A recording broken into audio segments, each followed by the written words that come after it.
Olá, meus amores, meus seguidores, mais um No Paladar. No nosso programa de hoje, vamos com o quadro Mulheres que Inspiram, com Fernanda Groba, trazendo suas duas convidadas, Anne Casais e Malu Gomes. Teremos também o quadro Espaço da Mulher, com Carla Tatiano, trazendo sua convidada Gláucia Souza, que vai falar tudo pra gente aí de saúde financeira e dicas de lindas viagens. E o quadro Seja Extraordinário, com Josi Barbosa, trazendo a voz de Leandro Thompson, falando tudo sobre vendas e marketing. Uau! Tá no sabor, tá na escolha, tá no ar. Roda a vinheta aí, que eu estou te esperando aqui no Paladar.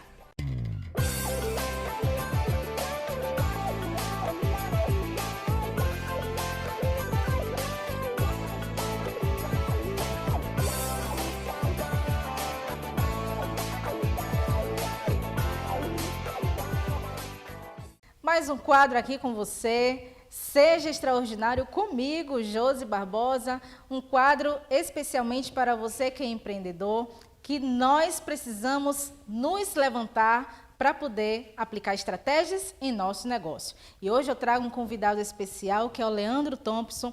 Ele é consultor de negócios, palestrante, gestor de franquias e vendas. Rapaz, o cara é demais, mas eu vou falar aqui para você alguns números que ele vem trazendo. Ele já atendeu mais de 50 franqueados, mais de 100 empresas e treinou mais de 250 consultores de vendas. Uau! O que é que Leandro Thompson tem a nos trazer? Então, entenda aí agora as estratégias para aplicar de vendas no seu negócio. Vem comigo.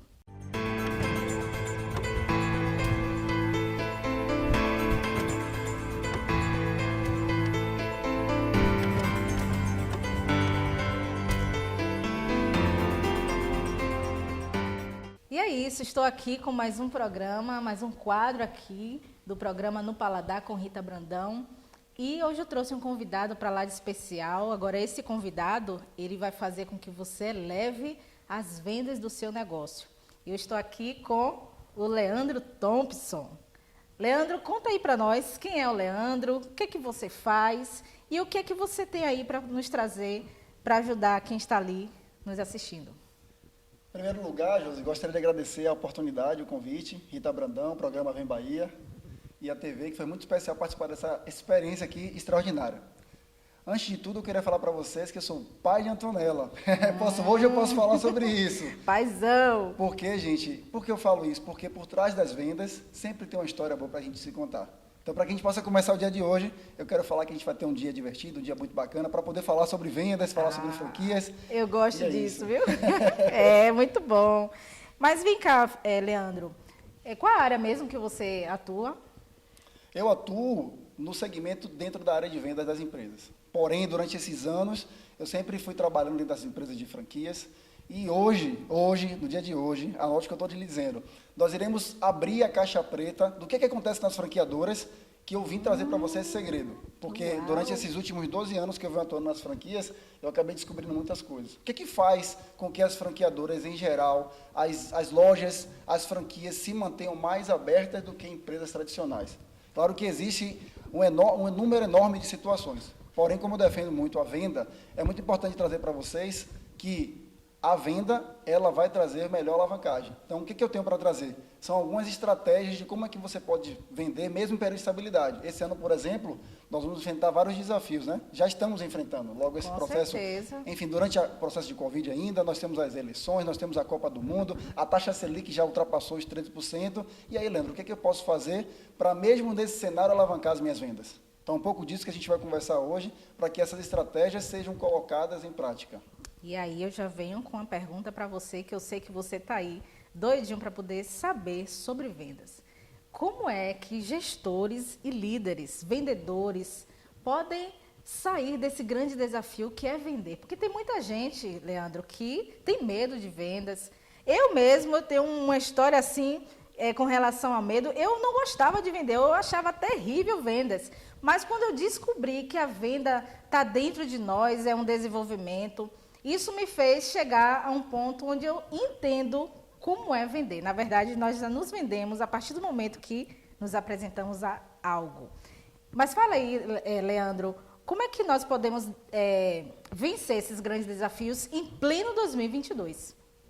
Essa pergunta que Josi fez, ela é muito pertinente. Eu acredito que vendas ou empresas não têm milagres. Eu lembro que em 2016 foi um ano assim muito marcante na minha trajetória profissional, sobretudo, e esbarra obviamente no pessoal, porque eu atuava em uma grande franqueadora, uma grande empresa, líder do segmento, e eu visitava diversas lojas de franquia. E para quem está aqui conosco, depende da sua idade, você sabe que no Brasil nós passamos por diversas oscilações. E naquele ano de 2016, aparentemente o mercado estava muito em uma alavancagem, né, de venda, de faturamento, só que muitas lojas, muitas empresas também passavam por dificuldade. E eu buscava levar muitas estratégias, tecnologias, processos para que as vendas pudessem acontecer, sobretudo treinamento de pessoas. Uau. Hoje não é diferente. Nós estamos passando por um outro momento, né? Uma outra onda, digamos assim. Alguns dizem que são a quarta onda, a quinta onda, Vai a ter onde sexta essa onda? E de onda eu conheço, né? Porque eu Grande surfista, isso eu sei. já pego onda há muitos anos. Então, às vezes a gente leva um caixote e eu acredito que, como eu falei, venda não tem milagre. Porém, quando você cuida da estratégia da sua empresa, e mesmo sendo uma pequena empresa, muitas vezes se falava em planejamento estratégico, antigamente, né, como se fosse 5 anos para fazer. Hoje você pode fazer um planejamento estratégico colocando as características do startup na sua própria empresa, na sua própria loja. Pensando há 3 meses, pensando daqui a 6 meses. Hoje mesmo eu publiquei nos stories falando sobre como é que a gente faz um planejamento de vendas anual. Aí eu pergunto para você, você faz um planejamento de vendas, um planejamento, seja ele semestral, seja ele trimestral ou anual na sua empresa? Acredito que tudo começa fazendo um planejamento de vendas. Só que nós temos uma situação muito delicada. Mas, Thompson, é muito fácil você falar, eu quero ver você fazendo no dia a dia. Eu sei o quanto isso é desafiador, porque muitas vezes você está operacionalizando a sua empresa e quem é que vai parar para cuidar da estratégia da sua empresa? E muitas vezes, Leandro, a empresa só é de um, o próprio dono. E aí? Aí o que acontece, né? Nesse sentido assim, o que eu vou falar para vocês parece muito simples. Não é fácil, realmente vai ser difícil. Mas é importante que você se delegue essas funções. Olha. Você, por exemplo, tem uma loja de cachorro-quente, você tem uma loja de roupas, você tem uma empresa que vende bijuteria. É importante que você tenha aquele horário. Vou dar um exemplo bem prático que eu vejo isso em casa acontecendo. Minha esposa ela tem uma empresa, tem uma loja de bijuteria e ela tem um momento lá de trabalhar com marketing. Então ela vai fazer o Reels, ela planeja como é que vai ser as campanhas. Em outro momento ela está fazendo a compra. Ou seja, é como se fosse ela, a mesma funcionária da empresa, ela mesma. Ela é a empresa, digamos assim, e ela está fazendo a compra da empresa. Outro momento, ela está fazendo a parte do financeiro, fazendo a conciliação, verificando quais foram as taxas, fazendo o fluxo de caixa para poder saber as compras e vendas futuras. É simples fazer? Foi fácil fazer? Não, mas foi um processo sendo catequizado a todo momento. E esse é o desafio do pequeno empreendedor, para que ele possa crescer. Só que se ele não balizar essas pequenas coisas, essas micrometas, ele acaba não conquistando. Porque todo momento você está ali fazendo, por exemplo, atendendo um cliente. Aí Sim. O dono da empresa, ele tem que preparar a tapioca, o cachorro-quente, trocar roupa. Produto, ele né? precisa organizar e dobrar as roupas no vestuário. Fechar orçamento. Fechar orçamento, tem que falar com a contabilidade. Enquanto você estiver nesse mix, nessa confusão, isso é um impeditivo não só para crescer, mas para que você possa sair dessa zona que você está aí, com dificuldade, com desafios, e não consegue enxergar aquele tão sonhado lucro que você não começou a empreender. Isso vai ser um desafio. Até antes de vender, apesar de eu falar sobre a questão da venda, eu digo que você precisa organizar primeiro a sua casa. Sabe aquela história que você nunca limpou sua casa, aí você chama uma pessoa para ir na sua casa, convidada? Não, agora, eu preciso limpar a casa para ontem, para chamar uma pessoa, ou melhor, para a pessoa ir da minha casa, né? E visitar, e ver minha família. Sobretudo, uma coisa que eu tenho que deixar para vocês. Qual o lugar mais importante da sua casa quando você recebe uma visita? E aí? É o banheiro. Ninguém quer deixar o banheiro sujo quando a visita chega. E como é que você faz isso na sua empresa? Deixa o banheiro. O que é o banheiro da sua loja? O cliente chega na sua empresa e não tem o produto para comprar. O cliente chega para a sua empresa e sua equipe não é bem treinada. O cliente às vezes nem chega na sua empresa porque você não atrai, você não faz um marketing muito bem feito para que você possa atrair. Nossa. E quando você vende, você não sabe para onde o dinheiro está indo. Aí você fala para mim o quê? Eu não estou tendo lucro, Thompson. Não tenho dinheiro, não tenho dinheiro para pagar tantos boletos. Então, perceba o quão importante é um planejamento. Então, em resumo dessa pergunta que eu te fiz, um dos desafios que nós podemos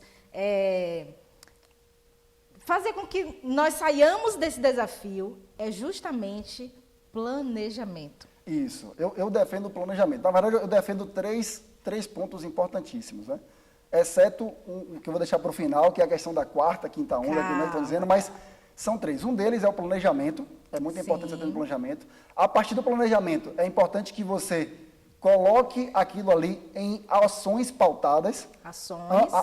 No ano, por exemplo, eu vou ter que fazer 6 ações até o final do ano para que eu possa alcançar aquela meta que você estabeleceu. Então, para isso é importante fazermos plano de ação. Plano de ação, perfeito. Planejamento, depois você faz o plano de ação, até porque no planejamento você já colheu as informações do ano passado, do ano anterior, o que foi que aconteceu na sua empresa que acabou não alcançando aquele resultado, ou até teve prejuízo. E não menos importante, só recapitulando, planejamento, plano de ação, e nós não podemos esquecer de agir. Esse é o terceiro ponto. Planejamento, plano de ação e a própria ação em si. Tirar do papel e ir para ação. Ir para ação, senão não adianta. Pra você ter uma noção, hoje de manhã de vir para cá, eu tive 6 contatos de prospecção. Ou seja, se eu não fizesse isso, provavelmente eu vou ter um gargalo lá na frente.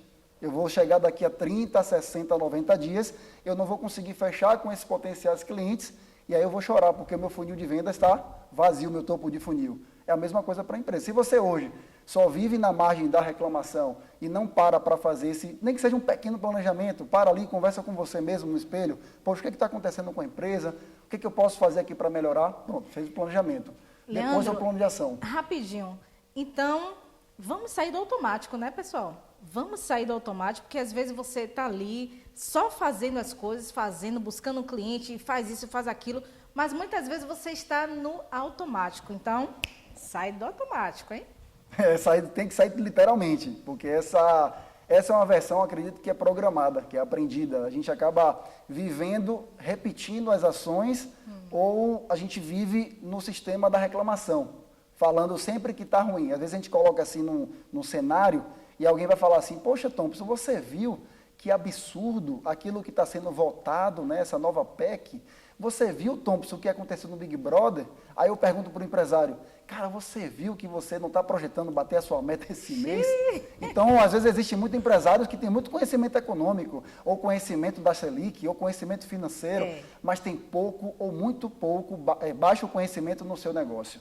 Então, às vezes, é importante deixar de lado um pouco essas discussões políticas, econômicas, enfim, da quarta, quinta onda, e colocar o pé no chão e agir a cada momento. E lhe digo, não é garantia de sucesso você fazendo todas essas ações. Saia do campo da teoria, porque hoje eu estou aqui proferindo essa palavra para vocês. Mas a importância de que uma pessoa entre no meu Instagram e fale, poxa, Thompson, aquela estratégia que você passou para eu fazer um Reels, inclusive o Reels está entregando muito mais do que um criativo, do que um post tático, valeu a pena, porque eu consegui converter 2 clientes, faturei e foi a diferença para eu bater aquela meta. Isso é a realidade, isso é sair da zona do automático, da zona de conforto. É, de fato, pegar nem que seja uma ideia, uma só, e colocar em prática. Planejamento, plano de ação, execução. Planejamento, plano de ação, execução. Simples. E a quarta? Daqui a pouco, Daqui a pouco? Daqui a pouco. Então tá, eu vou fazer uma pergunta para você. Já que falamos também um pouco sobre franquia, né? Você é especialista nessa área. Me fale aí, como nós podemos fomentar essa questão da franquia em nossos negócios? Porque tem gente aí, de repente, que tem um negócio, pode expandir com franquias, ou tem aquela pessoa que gostaria de adquirir uma franquia. Você pode ajudar essa pessoa? Vamos lá. Eu digo que isso é uma conversa para muitos dias, né? Uma conversa para muitos dias. Aqui tem pouco tempo, mas fique aberto, no final eu vou acabar divulgando aqui meus contatos, mas você vai ver que você pode ir no meu direct, trocar ideias, conversar, inclusive eu estava agora conversando com uma pessoa, falando sobre franquias com ela. Então assim, existem esses dois caminhos, existem alguns caminhos, mas desses vários caminhos que existem, tem esses dois que Josi falou com a gente, que é a questão de que, o que eu posso trazer. Na verdade, são três inicialmente, né? O que eu posso trazer desse segredo, dessa mala preta aí, Thompson, que você pode trazer para a gente e que vai ser importante eu implantar no meu negócio e que as franquias têm, mas meu negócio não tem, que pode fazer a diferença. Esse é um ponto. A outra questão é, eu posso transformar o meu negócio em franquia? Quais são os benefícios? Quais são as vantagens ou desvantagens? Outra coisa é o seguinte, o cliente, ou melhor, eu que quero comprar uma franquia. Eu vou me ater aqui a esses dois pontos primeiros, tá? Que é a questão de você pegar as informações ou colher esse benchmark das empresas que são franqueadoras. Aí eu lhe digo, o que faz uma empresa ela ter o diferencial no mercado? Inclusive, vocês sabem que a taxa de mortalidade, em média, de 2 a 5 anos de uma empresa tradicional, ela chega a ultrapassar os 23%. Já numa empresa enquanto franquia, ela não passa dos 5%. Por que isso? Porque geralmente o negócio de franquia, eles são negócios validados, eles são negócios já testados há alguns anos. Não quer dizer que o sistema de franquia não esteja empresas que fechem e não é garantia de sucesso. Lembre-se disso. Porém, você tem todo o suporte de uma franqueadora. O dono da empresa, que já usou a marca, já fez, já testou a operação, testou o financeiro, ela vai treinar você. Ela tem um manual que vai ajudar, ela vai ter um consultor de negócio, tem uma equipe de marketing, existe todo um aparato, uma arquitetura operacional estratégica da franqueadora que vai te ajudar. Aí eu vou para outro caminho. Mas, Thompson, o que você está falando então, que para eu transformar minha empresa em franquia, eu tenho que começar a preparar a minha empresa para que ela vire franquia. Ou seja, as duas questões ela tem muita relação. Sim. Ou você, enquanto empresário que já tem uma empresa e quer comprar uma outra empresa para diversificar seu capital e quer ser franquia, saiba que você vai aprender esse know-how, esse processo, claro, pagando uma taxa de franquia, pagando royalties, pagando fundo de marketing para aquela franqueadora. Sim. E se você, por outro lado, quiser abrir, ou melhor, colocar a sua empresa para virar franquia, é importante que você entenda sobre franquias e saiba de que você vai ser um treinador daqueles outros franqueados. Para quem já ouviu falar na McDonald's, esse eu digo um grande exemplo. Thompson, como é que você explica para uma pessoa de 12 anos, inclusive eu quero agradecer aqui a uma amiga chamada Denise, que é uma parceira de franquias, e ela fala assim, como é que você explica para uma pessoa de 12 anos o que você faz? Eu digo assim, ó, sabe o que tio faz? Sabe o que papai faz? Ele multiplica as empresas como a McDonald's faz. Aí pronto. Né? Já entende. Já entende rapidamente. Então, é mais ou menos isso. O empresário, por um lado, ele pode diversificar a empresa. Sim. Através do sistema de franquias, ele compra uma franqueadora, serviços, produtos, microfranquias, ou ele pode aprender com as franquias para que ele possa melhorar o processo. Porque qual é o maior desafio, pensando aqui no quarto ponto que eu falei no momento anterior, Perfeito. São as pessoas. A grande questão hoje é que a gente se atém muito às técnicas, às tecnologias do que está acontecendo e perde a humanização das empresas. Quem vai fazer tudo isso acontecer, por mais que a gente tenha tecnologias e processos, são as pessoas. Pessoas. Então, se eu pudesse hoje resumir tudo isso aqui para finalizar com chave de ouro, Sim. eu diria para você assim, quando você pensar, seja em vender mais, seja em transformar a sua empresa em franquia, seja para alavancar, pense nas pessoas, até em você mesmo, enquanto empresário. Pense em você, olhe para dentro de você, entenda o que você está acontecendo, para que depois você possa olhar para fora e alavancar o que seja na sua jornada. Perfeito, Leandro. Muito obrigada. Foi um prazer enorme ter você aqui. Eu tenho certeza que você que está aí do outro lado agora vai entender essa técnica aí e esses passo a passos e também essas estratégias que Leandro acabou aqui de aplicar. Leandro, muito obrigada. Deixe o seu contato para quem está nos assistindo aí possa contratar você, né, para poder aplicar as estratégias. Chegou a hora da venda. Então vem para cá, simbora vender, porque você me encontra nas redes sociais. Nós estamos lá no LinkedIn, Leandro Thompson, só escrever, você vai encontrar facilmente. Eu sei que no Google todo mundo vai encontrar, é muito mais fácil. Thompson com TH, né? Thompson com TH, perfeito. E no Instagram, @Leandro Thompson com 2 T's. @Leandro Thompson com 2 T's, tá? Te espero lá. Maravilha. Então, pra cima. Pra cima.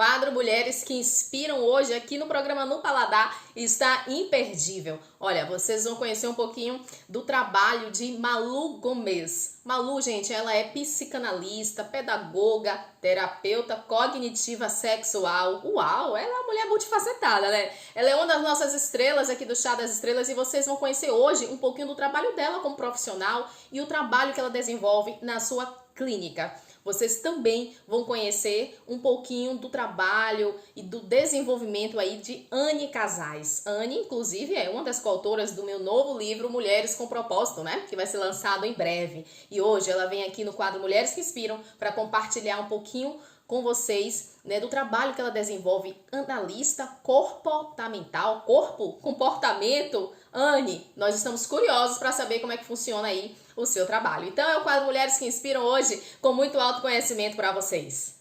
Oi, gente, tudo bem? Eu aqui de novo, né, no quadro Mulheres que Inspiram, do programa No Paladar.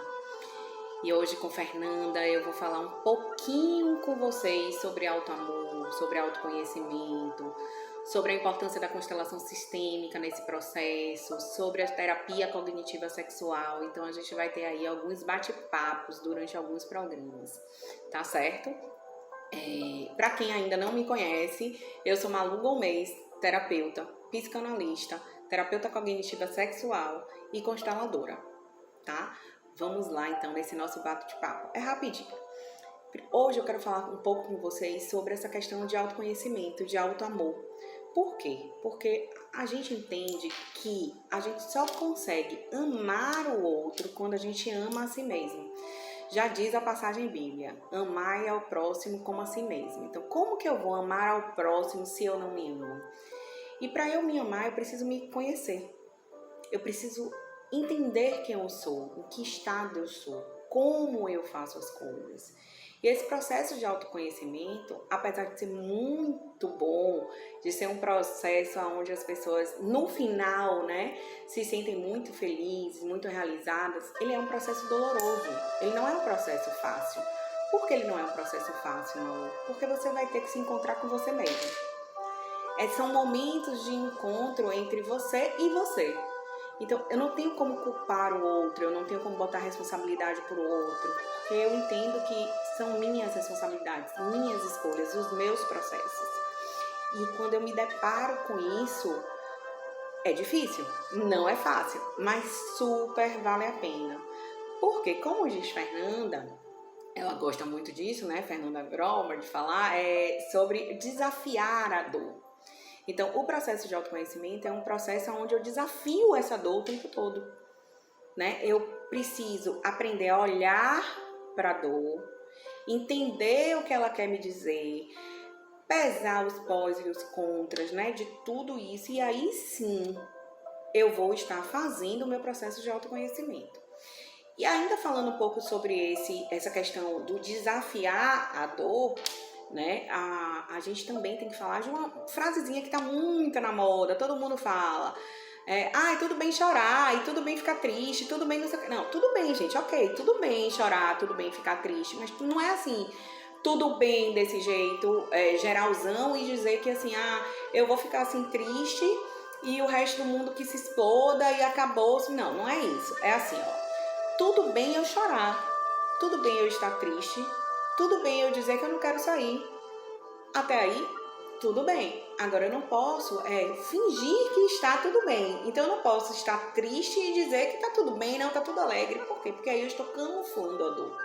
Eu estou escondendo essa dor de mim. Ela vai lá para um porãozinho, mas uma hora ela vai aparecer. Então eu preciso desafiar essa dor. Por isso que a gente usa o termo desafiar a dor, né? E através desse desafio dessa dor que eu me conheço. Porque aí eu começo a conhecer os meus limites, eu começo a entender até onde eu posso ir, eu começo a entender até onde o outro pode ir comigo. E aí eu começo a me amar, porque eu começo a aprender a gostar de mim. Consequência, eu aprendo a gostar do outro. Facilita as relações, esse processo todo de autoconhecimento. Para falar um pouquinho disso e de como é esse processo aqui na Clínica Instituto Autogênese, eu vou falar para vocês o que significa esse nome, Malu. Por que a clínica de vocês chama Instituto e Clínica Autogênesis. Porque autogênese é autocriação. Então aqui na clínica a gente trabalha com esse processo de psicoterapia de autocriação, ensinando, repassando, andando junto com vocês para que vocês se redescubram, se recriem, saiam daqui novas pessoas, né, com novas propostas para a vida, para os relacionamentos, para a profissão, seja lá para o que for. E como é que a gente faz esse trabalho? Quando um cliente vem aqui para a clínica, ele passa primeiro por uma sessão do que a gente chama de histórico pessoal, tá? Com um dos profissionais da clínica. Depois, se ele permitir, se ele gostar, ele vai passar por um reiki, que é um equilíbrio energético, tá? Depois ele vai passar comigo por uma constelação sistêmica com boneco individual, tá? Para não haver exposição. E aí, depois disso, e da gente fechar esse diagnóstico, ele vai voltar para o primeiro profissional que atendeu ele, e nesta conversa, ele também vai poder escolher com que profissional ele quer ficar. É assim que a gente trabalha aqui, na Clínica Instituto Autogênesis. Eu espero que vocês tenham gostado. Eu sou Malu Gomes, meu Insta tá aí embaixo. Me sigam para mais dicas. Um beijo no coração de vocês. Oi, gente, tudo bem com vocês? Eu sou Anne Casais e vou estar com vocês aqui hoje falando um pouco sobre desenvolvimento pessoal através do olhar da análise corporal. Porque sim, é possível ver e entender como você pensa, sente e age olhando apenas o formato do seu corpo.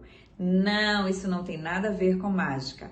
Isso trata-se da análise corporal, da mielinização do nosso sistema nervoso, que veio lá da gestação da sua mãe com você e foi-se até aí uns 5, 6 anos mais ou menos de idade.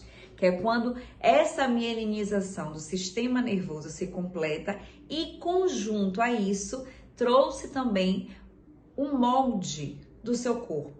Algumas coisas que a gente tem, né, é visível, é de fator genético. Então, a gente pode se achar parecido até com o pai ou com a mãe, mas isso vai da cor dos olhos, a cor do cabelo, a cor da pele.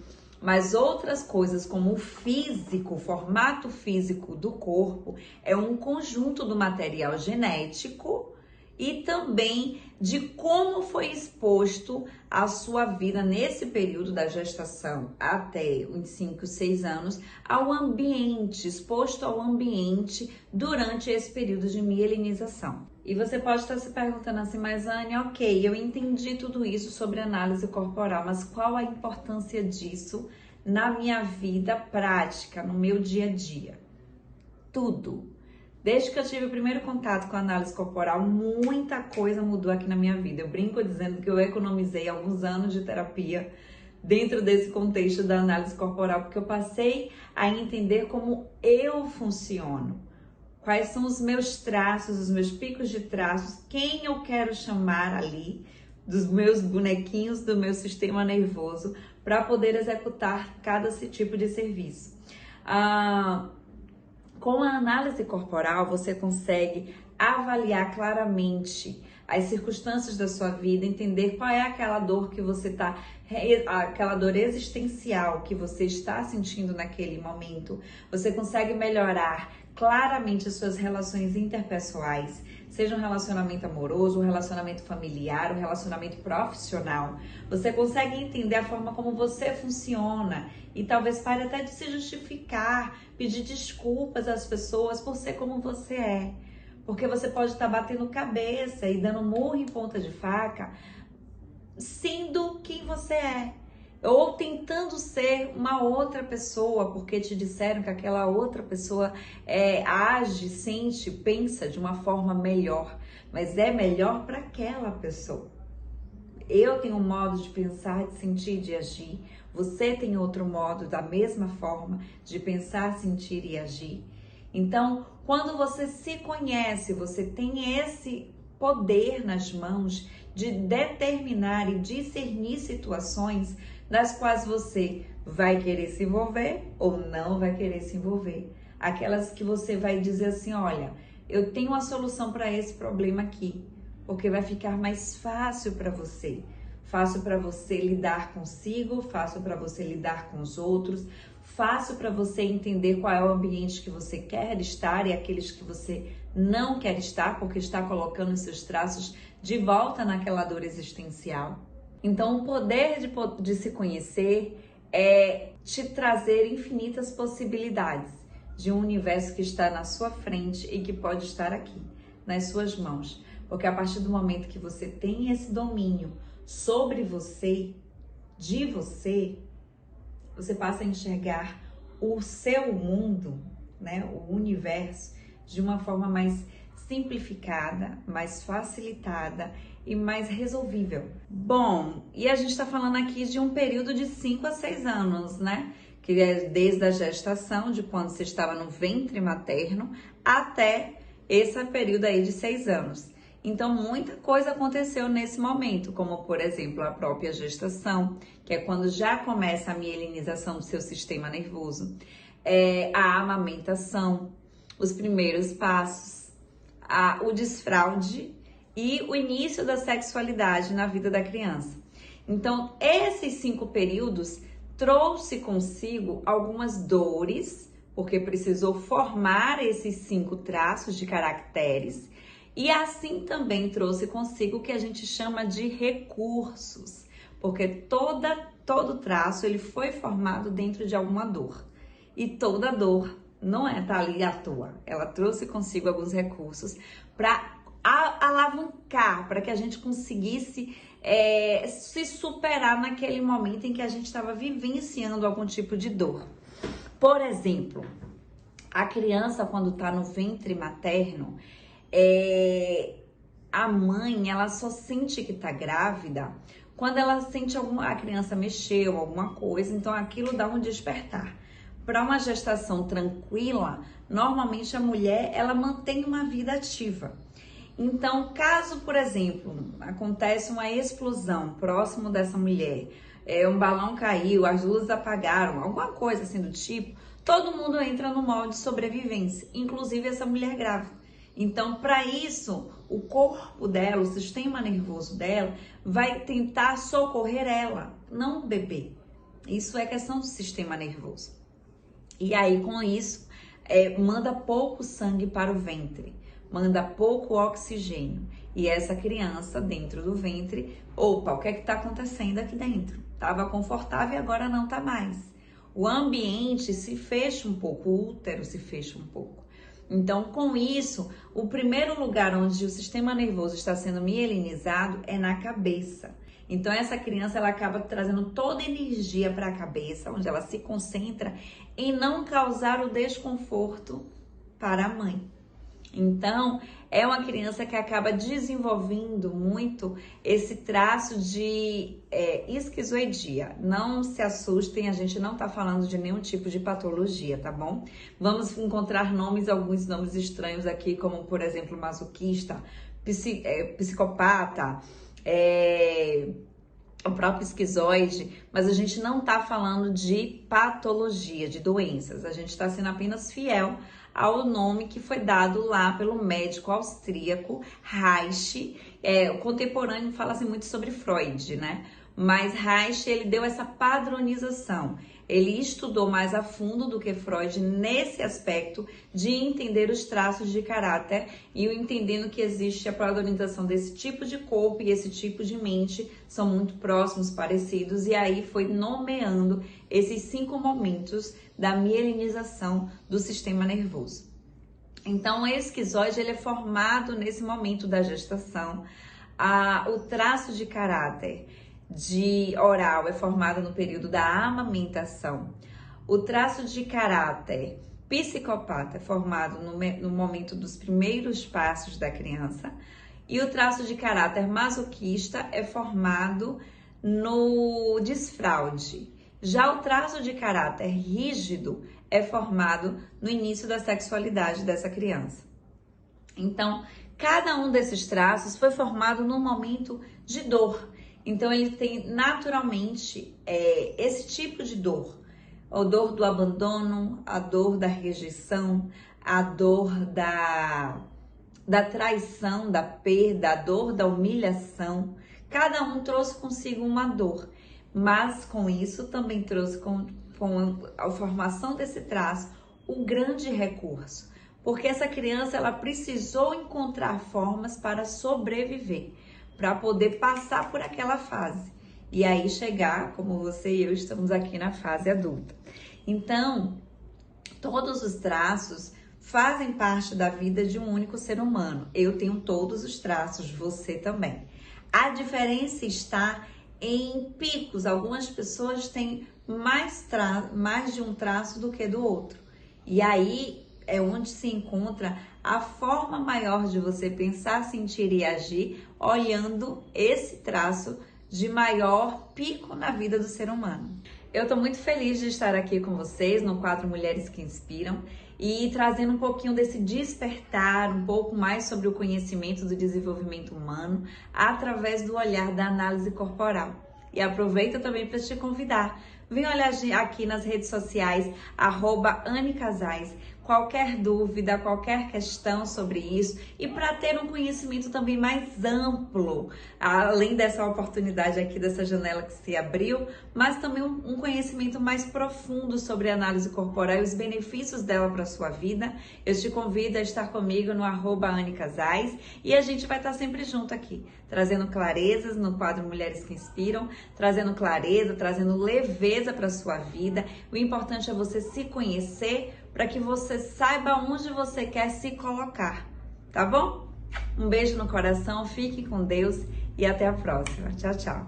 Olá, eu estou aqui mais uma vez no nosso quadro, no seu quadro, no Espaço da Mulher, e dessa vez com a mulher que é do mundo.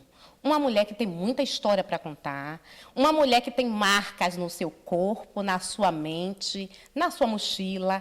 Ela carrega muita história e, com certeza, essa história hoje vai ser interessante para você. Então, eu quero que você sente aí, olha para cá, separa um tempo que eu tenho certeza que a história da Gláucia vai agregar muito aí na sua vida, ok? Fica com a gente.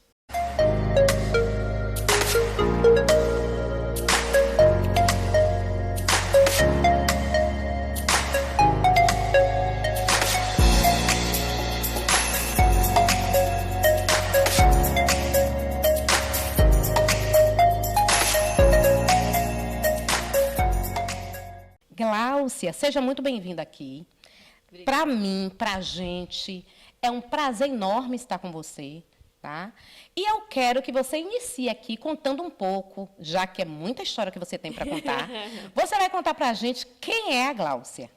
Carla, obrigada pelo convite, obrigada por toda essa apresentação. Eu realmente, toda vez que venho a Salvador, sou muito bem acolhida.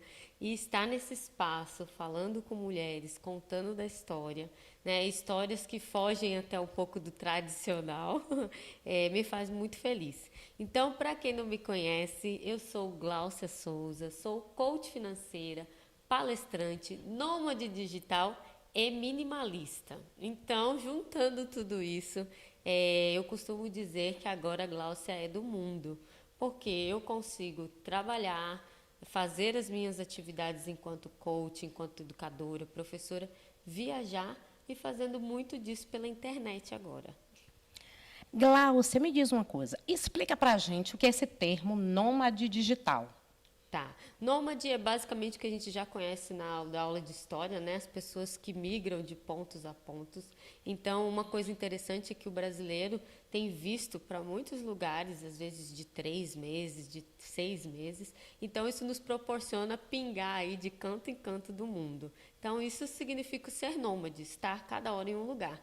E o digital é quem hoje, até por conta da pandemia, né, eu consegui entender que eu poderia dar aulas, poderia fazer minhas palestras ou mesmo os meus atendimentos de coach em qualquer lugar do mundo, desde que tenha uma boa internet.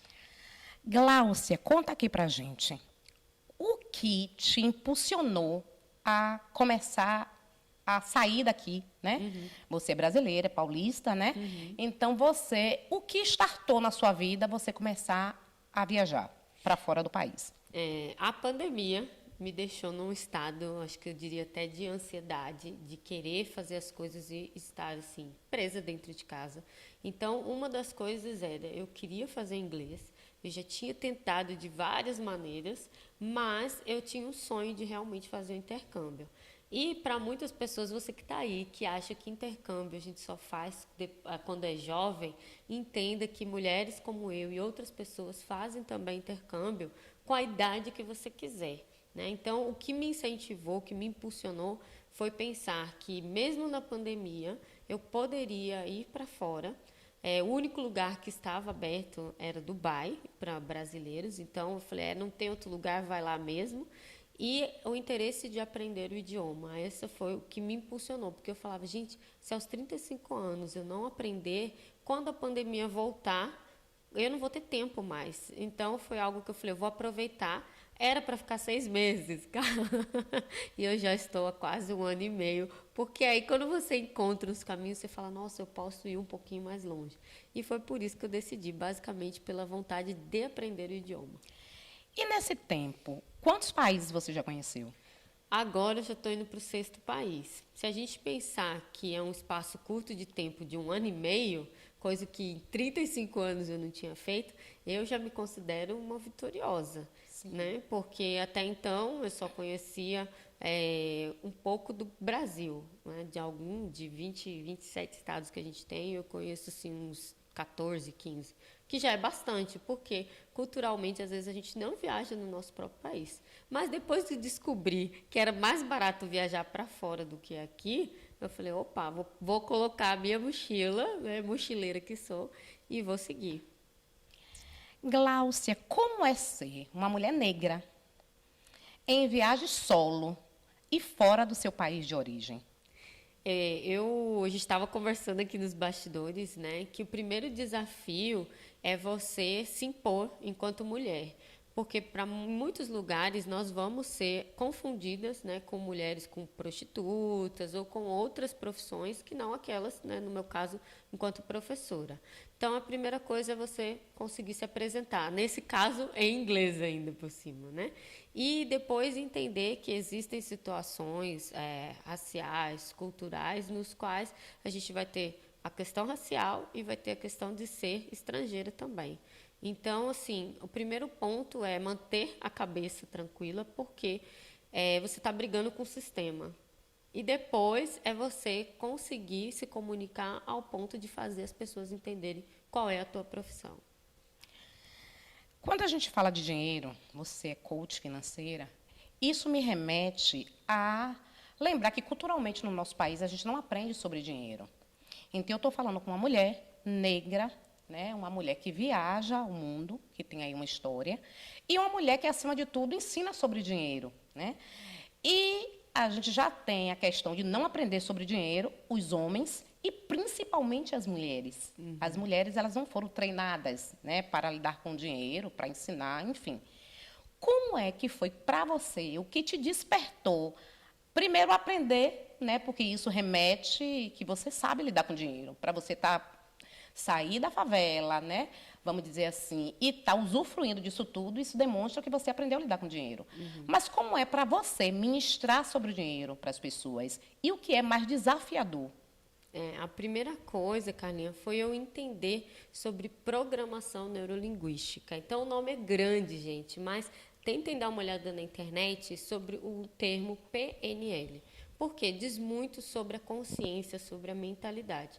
Como é que a gente faz para ter uma visão diferente daquilo que é a realidade, né? Então, assim, desde que eu comecei a estudar a programação neurolinguística, eu entendi que dinheiro passa na mão de todo mundo. A diferença é o que você faz com ele. Então, no meu caso, por muitas vezes eu tive que trabalhar a minha mentalidade de pensar, eu não vou comprar essa roupa porque eu já quero pensar no meu passaporte, né? Eu não vou fazer tal coisa, ou vou usar metade do dinheiro porque a outra metade eu vou guardar para uma oportunidade de estudar. Então, basicamente, foi a mudança da mentalidade, de entender que o dinheiro é o mesmo. Eu só estou usando ele de uma forma diferente, de uma forma que me leva ao meu objetivo. Então, quando a gente fala de consciência financeira, é você que está em casa pensar o que é que eu quero, qual que é o meu desejo, aonde eu quero estar daqui 1 ano, 2 anos, 3 anos. Então, era isso que me fazia, de forma feliz, guardar dinheiro e começar a aprender sobre investimentos. Porque eu falava, eu quero que o dinheiro trabalhe para mim, para eu conseguir estar aí viajando, quero estar pelo mundo, sabendo que eu tenho algo rendendo. Então, essa foi a primeira questão, mudar a mentalidade. Basicamente isso. Quais são os temas das suas palestras? Bom, agora eu tenho falado muito sobre a questão de intercâmbio, né? Como a gente viajar mesmo sem falar inglês para ir aprender. Eu falo também sobre as questões de diversidade e inclusão. Então, eu estava nos Emirados Árabes, em Dubai, onde nós temos mais de 192 nacionalidades, onde 85% da população não é de lá. Então, isso também é algo que eu abordo e, principalmente, falar planejamento de viagens agora, né? Planejamento financeiro e viagens. Você já sofreu racismo internacional? Já. Assim, eu passei no aeroporto. Então, assim, hoje eu sou uma mulher que assumi as minhas tranças, consegui assumir a minha identidade, porque até então, se vocês olharem minhas fotos antigas na internet, era aquele padrão do cabelo alisado, né? Tudo certinho. Hoje vocês vão me ver toda bagunçada por aí, porque eu também entendi que está tudo bem. Isso é uma questão de identidade, né? Então, usar tranças, por exemplo, foi algo que primeiro que as pessoas olham e falam, né, o que é isso? Olha, esse cabelo é diferente. E no aeroporto, passando pela Turquia, eu parei na revista, né? E eles ficaram muito tempo mexendo no meu cabelo. Então, era algo que eu já estava preparada emocionalmente, mas que incomoda. Você fala, peraí, gente, não tem mais o que ver aqui, né? E por que eles estão achando isso de mim? E aí tem a relação do seu passaporte, da tua cor, né, do que é diferente para eles, que aqui na Bahia, principalmente, é muito comum. Mas você vai numa região onde as pessoas só têm cabelo liso, então é tudo muito estranho, né? E aí, em situações de não só racismo, mas xenofobia. No caso, porque é brasileira, porque é estrangeira, está vindo para cá para ganhar vida, para se prostituir. Então, são coisas que, infelizmente, a gente vai passar. Mas tudo é uma questão de como você vai lidar com a situação mesmo. E como você soube lidar com essa situação, Gláucia? Como foi isso para você, emocionalmente falando? Primeiro é a percepção do que é doloroso, né? Então, eu saber me expressar em inglês foi algo que, ao mesmo tempo que me deixava satisfeita de conseguir falar, também me trazia a realidade. Olha, eu estou sendo vítima de racismo, né? Então, lidar com isso foi ter calma para saber explicar. E eu digo você também que está aí, que quer viajar, que talvez passe por uma situação, a gente tem o Google Tradutor, tá, gente? Não necessariamente você precisa falar inglês. A gente tem a tecnologia para nos ajudar. Mas manter a tranquilidade, porque dependendo do país que você está, as leis a gente desconhece. Então, eu tinha que tomar mais cuidado ainda do que falar. Se fosse no Brasil, o bicho ia pegar. Mas saber se expressar em outro idioma é algo que você tem que ter tranquilidade para não ser mal interpretado também e estar infringindo alguma lei do país.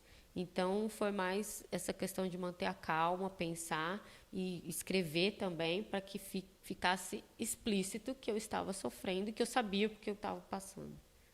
Você já teve medo, Gláucia? Olha, nos lugares que eu viajei, eu pesquisei bastante, que são lugares muito seguros para mulheres. Então, principalmente a região do Middle East, da Ásia, culturalmente tem a questão das religiões, né, que deixam a gente um pouquinho mais tranquila, porque comportamento é diferente. Mas eu já senti medo no sentido, assim, uma vez que eu fui roubada, né? Ou como eu fico em hostels, não necessariamente eu fico só em quarto privativo. Tem vezes que eu fico em quartos com 2, 3, 4 pessoas, justamente para ter essa convivência. E ali você não sabe, né? Quem está do seu lado e tal. Então, nessas situações, eu já tive assim, um receio.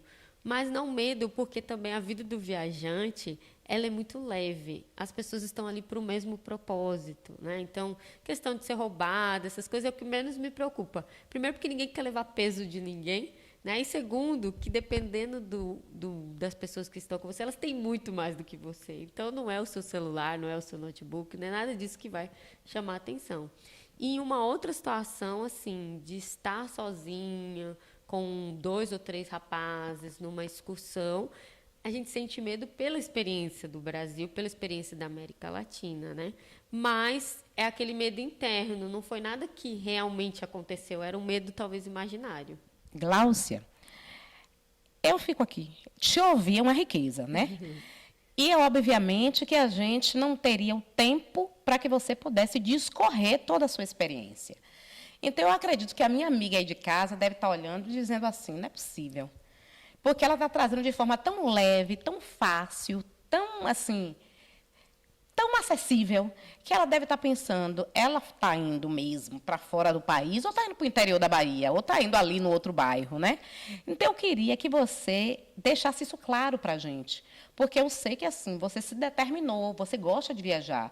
Mas, para quem está em casa, que quer viajar, como é o início disso? Porque tem as mudanças, tem as questões culturais, tem as questões da moeda, né? Tem muita coisa ao redor disso. Então, para quem está me ouvindo aí, que está pensando, meu Deus, eu quero viajar.